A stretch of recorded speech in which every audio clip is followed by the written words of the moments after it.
सुजीत कुमार। आज ऋग्वेदा हाउस के बच्चे आपके सामने एक नारी की समस्याएं, नारी की किस प्रकार अपनी प्रगति नहीं कर पाती है, उसके लिए धर्म, समाज, संस्कृति किस प्रकार उसे बेड़ियों में जकड़ा हुआ है। हमारा संविधान हमें मौलिक अधिकार देता है जिसमें समानता का अधिकार है। तो एक नारी को किस प्रकार वो किस तरह से इनसे प्रश्न पूछ रही है कि मुझे समानता का अधिकार आखिर में क्यों नहीं है। तो आइए आपके सामने एक छोटी सी प्रस्तुति है। धन्यवाद।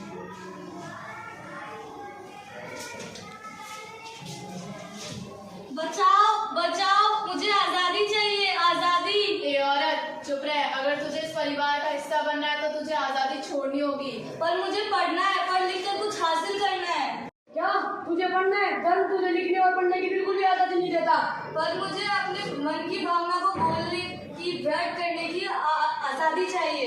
तुम एक औरत हो और तुम्हें बोलने का कोई हक नहीं है। मुझे सामाजिक विकास चाहिए, अपने फैसले लेने का हक चाहिए। संस्कृति ने जब महिला और पुरुष को एक समान नहीं बनाया तो तुम्हारे अधिकार भी समान नहीं हो सकते। मुझे रूढ़िवादी समाज से आजादी चाहिए।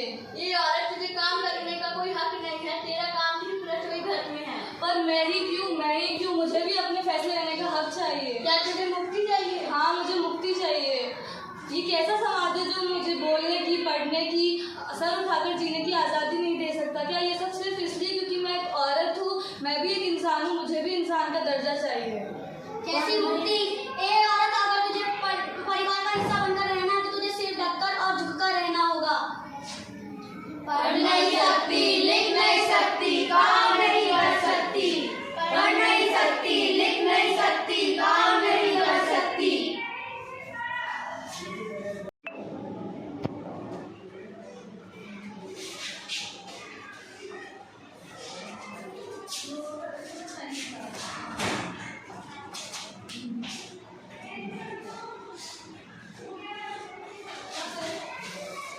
तुम कौन हो? मैं संविधान हूँ।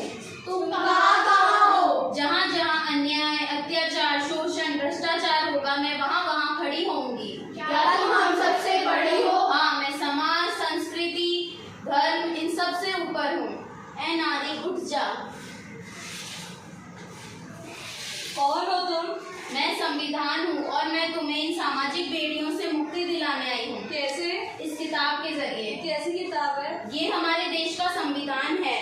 ये एक ऐसी किताब है जो तुम्हें वो हर एक अधिकार देगी जिससे तुम्हें समाज ने वंचित कर रखा है।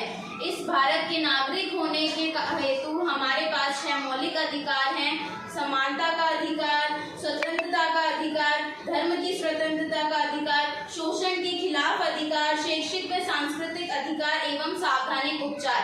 हमें इन अधिकारों का पता होना चाहिए क्योंकि हम भारत के होने वाले हैं। हमारे देश के संविधान में इतनी ताकत है कि वो ऐसी अनेक सामाजिक दुर्नीतियों से हमारा पीछा छुड़ा सकता है। बस जरूरत है अपने अधिकारों व कर्तव्यों के लिए हमें सजग रहने की। भारत हमारी माता है और भारत को एक नारी के रूप में पूजा जाता है, फिर भी एक नारी के साथ अत्याचार क्यों? ये कैसा समाज है?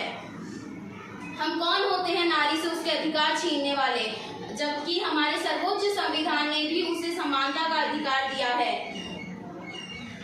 हमारे देश का संविधान ही एक ऐसा ग्रंथ है जो जाति, धर्म, संपदा और ऊंच नीच इन सभी से ऊपर उठकर एक सर्वोच्च समाज बनाने की नींव रखता है। धन्यवाद।